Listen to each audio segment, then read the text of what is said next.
ক্ষমতা চূড়ান্ত হলেও তা চিরস্থায়ী নয়, বিশেষ করে রাজনীতি ও জনরোষের জটিল জগতে। ইতিহাসের পাতায় এমন বহু নাম রয়েছে যারা একদিন ছিলেন দেশের সর্বোচ্চ ক্ষমতায় আর একদিন পালিয়ে বেরিয়েছেন জীবন বাঁচাতে। কখনো গণ আন্দোলন, কখনো অভ্যুত্থান বা কখনো আন্তর্জাতিক চাপে। অনেক রাষ্ট্রপ্রধানই একসময় দেশ ছেড়ে নির্বাসনে যেতে বাধ্য হয়েছেন। কেউ ফিরে আসেননি, কেউ ফিরেছেন অনেক বছর পর।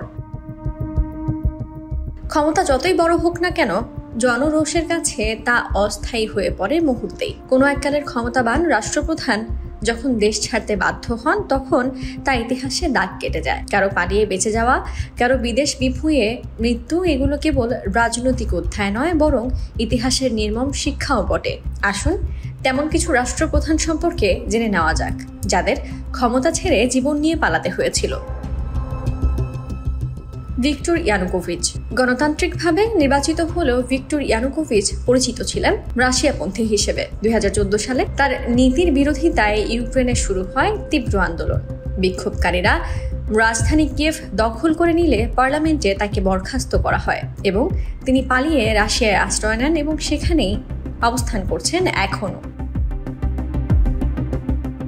উগান্ডার স্বৈরশাসক ইদি আমিন 70-এর দশকে ব্যাপক মানবাধিকার লঙ্ঘনের জন্য কুখ্যাত ছিলেন। 1979 সালে জনরোষে ক্ষমতাচ্যুত হয়ে সৌদি আরবে পালিয়ে যান তিনি। এর আগে তিনি লিবিয়া ও ইরাকেও অবস্থান করেছিলেন।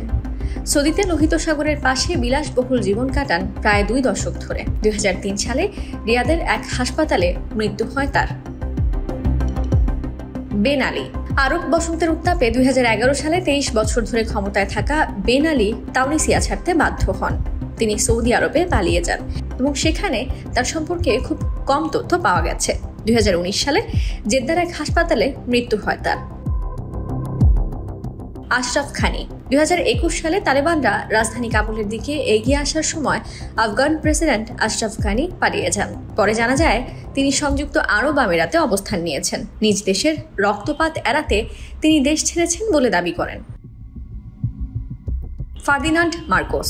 1986 সালে জনবিক্ষোভ ও বিরোধীদের চাপে মার্কোসকে ক্ষমতা ছাড়তে বাধ্য করা হয়। যুক্তরাষ্ট্রের সহযোগিতায় তিনি গুয়াম দ্বীপে যান এবং পরে হাওয়াইয়ে আশ্রয় নেন। 1989 সালে সেখানেই মারা যান তিনি। মোহাম্মদ রেজা শাহ পাহলাভি। ইরানে ইসলামী বিপ্লবের মুখে 1979 সালে শাহ পাহলাভিকে দেশ ছাড়তে হয়। মিশর, মরক্কো, বাহামা, মেক্সিকো, আমেরিকা হয়ে আবার মিশরে ফিরে যান তিনি। 1980 সালে কায়রোতে তার মৃত্যু হয়। নওয়াজ শরীফ।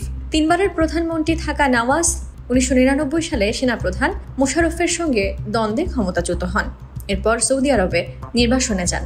পরে দুর্নীতির মামলায় সাজাপ্রাপ্ত হয়ে 2019 সালে লন্ডনে যান এবং 2023 সালে দেশে ফিরে আসেন। পারভেজ মোশাররফ। নওয়াজ শরীফকে হটিয়ে ক্ষমতা দখলকারী মোশাররফ 2008 সালে নির্বাচনে হেরে দেশ ছাড়েন। 2013 সালে দেশে ফিরে গ্রেপ্তার হন। পরে 2016 সালে চিকিৎসার অজুহাতে দুবাই যান এবং 2023 সালে সেখানে মৃত্যু হয় তার। তাকসিন শিনাওয়াত। 2006 সালে সেনা অভ্যুত্থানে ক্ষমতাচ্যুত হন তাকসিন। বিদেশে থাকাকালীন তার বিরুদ্ধে দুর্নীতির অভিযোগ ওঠে। পরে লন্ডনে চলে যান এবং সেখানে 15 বছর নির্বাসনে ছিলেন। 2023 সালে তিনি নিজ দেশে ফিরে যান। Charles Taylor. 2023 সালে গৃহযুদ্ধ ও আন্তর্জাতিক চাপের মুখে চার্লস টেলর দেশ ছাড়েন। পরে যুদ্ধাপরাধে দোষী সাব্যস্ত হয়ে 50 বছরের সাজা পান। দ্য হেগের আন্তর্জাতিক আদালতে তার বিচার হয়।